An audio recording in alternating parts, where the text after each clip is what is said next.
because at this point I've got a nice heavy ball to bash with. I can direct the point really well. It's hard to stab someone from way back here. As you can see, these are very flexible. And that's not because we're using them on stage. They were supposed to be flexible. There are some in the Met in New York that you can bend all the way so that the tip is parallel to the handle. And that's because if I do stab in, this can flex and then slide up. Okay, if it's stiff, it's more likely to break or shatter. So they need to be flexible. And you can fight, a big man can use this with one hand, but most of the time the knights would use these with two. So our first bout is going to be sword and sword and buckler. On the back of the car. Later on we're going to try some other weapons. And then I will explain about whether or not an archer could actually kill a guy wearing full plate. While we're at it, you can see here, this is called mail. Right? How many of you have ever heard that called chain mail? All right. The word mail means chain. So if you're going to call it chain mail, you're calling it chain. All right. So chain mail is redundant and plate mail is impossible. It's either plate or it's chain, but it can't be the plate chain. That's a Dungeons and Dragons term. There's no realism to that. We all set? Are you ready?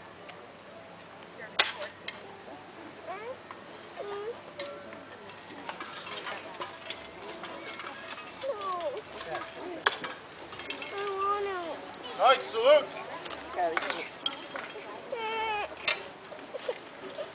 Lay on.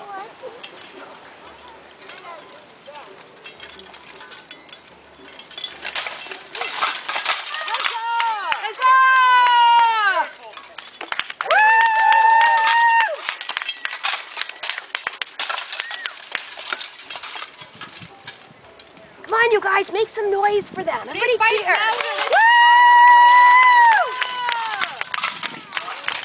They get much more aggressive when you make more noise. More noise. Make noise, and they'll fight harder. Oops. They're taking the whole arena with them.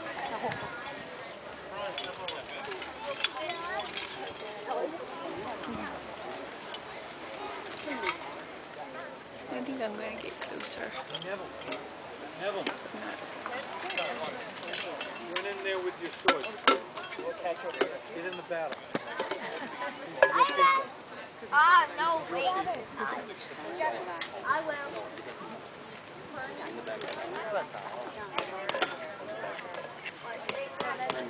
One thing that often arises is, could an archer actually kill someone who is wearing full plate? And many people say no, but that's because they imagine the archer with this bow and a little arrow like this. Okay, now at the time period, they were shooting arrows that were a ½ inch in diameter, right, ½ inch round. They weighed a ¼ pound each.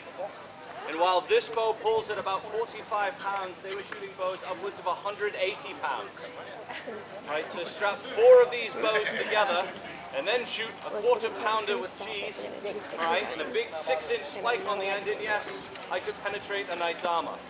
When knights came upon us in the field, they killed us outright. Knights hated archers, because for the first time, what they considered a relatively untrained warrior could kill them without meeting them face to face. When we found knights on the field, we were excited. Yes. All right, because knights to us are money. None of that, ladies. All right, now, money. You might say, when I see this knight, I'm toast. All right, but there are 4 of us for every 1 of them. So we're going to gang up on him. I'm going to drop this. If I have a sword or whatever, I'm going to try to trip him and push him down. And then I'm going to take, generally, a large dagger. I'm going to put it up in the visor and ask him to surrender. If he surrenders, I've got ransom. If he doesn't surrender, I've got armor. Either way, I make money. Now, this time period that we reenact is really the end of the archer's reign on the field. The archer, at this point in the early 1400s, really reigns supreme. Archers are doing more damage to most men than the knights are. The knights are the tanks. Okay, this is what really ends the reign of the knight. This is a gun. This is a working .50 caliber gun that was held tightly under the arm. It was loaded up with gunpowder and a ball, ½ inch ball. They would touch this hole, hold on for dear life, And the gunners, of course, were called goners, G-O-N-N-E-R-S. Any idiot could point that end at the approaching enemy. They needed really no training at all, and they were considered expendable because often these exploded and killed the gunner as well. All right. You ready? Round 2, ding. Good. Nice, salute. Lay on. Huzzah! Woo! Or not. Wardrobe malfunction. I was seeing a big fleshy gap there. That's when you're supposed to go for it. I know.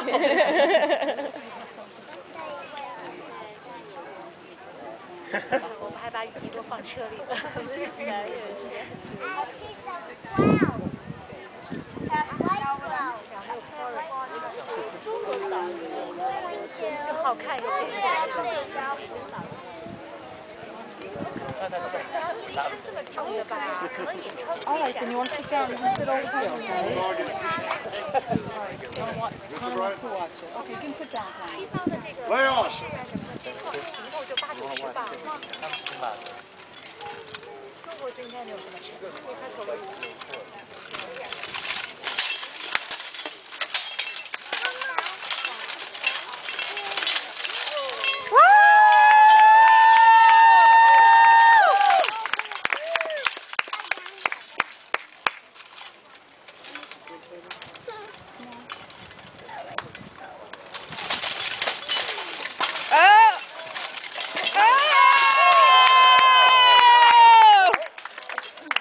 Well done, Tony!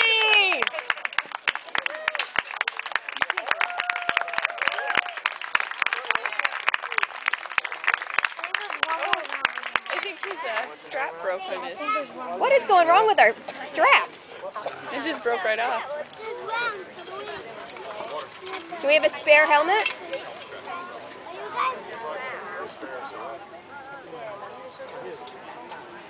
We have a spare helmet? Yep. Excuse me. All right, we had a more serious wardrobe malfunction. The strap that holds the helmet onto his head is broken, so we're going to get the spare.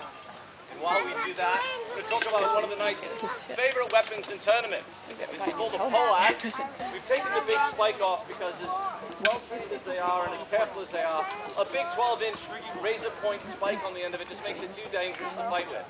But this is the premier weapon to fight against the knight. Whether you are another knight in tournament scoring points, or you're a foot soldier like myself, foot soldiers like these because with the knight on horseback, I have some reach. Okay, I can poke the sharp pointy bit up underneath his bevel or into his chin or into his armpit, which is one of the most vulnerable areas. I can use this hook to try to pull him off. And while I'm trying to pull him off one side, there's a guy on the other side trying to push him over the other side, because of course if I can get him on the ground, I've got money again. Right? There's also generally a big metal spike here. If I get him on the ground and he has the armor at his feet, something called a sabaton, I can break the top of his foot, because it's hard to fight if you can't stand.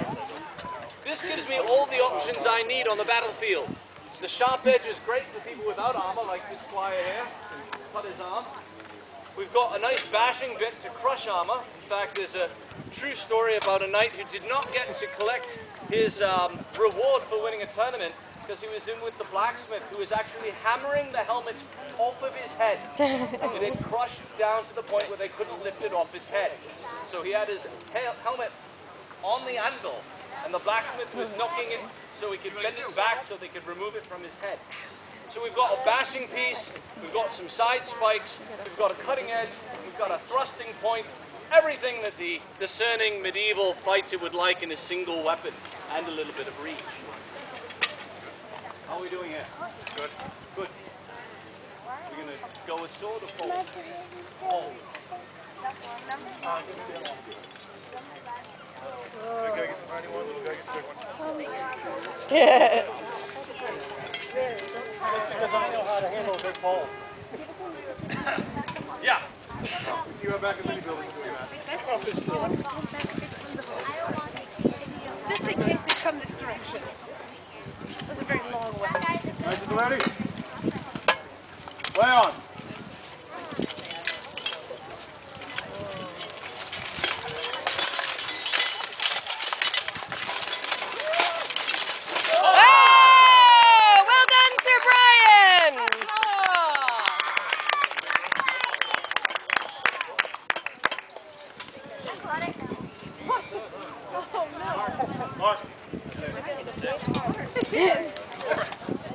Sir Brian, What's happening now? he broke another strap.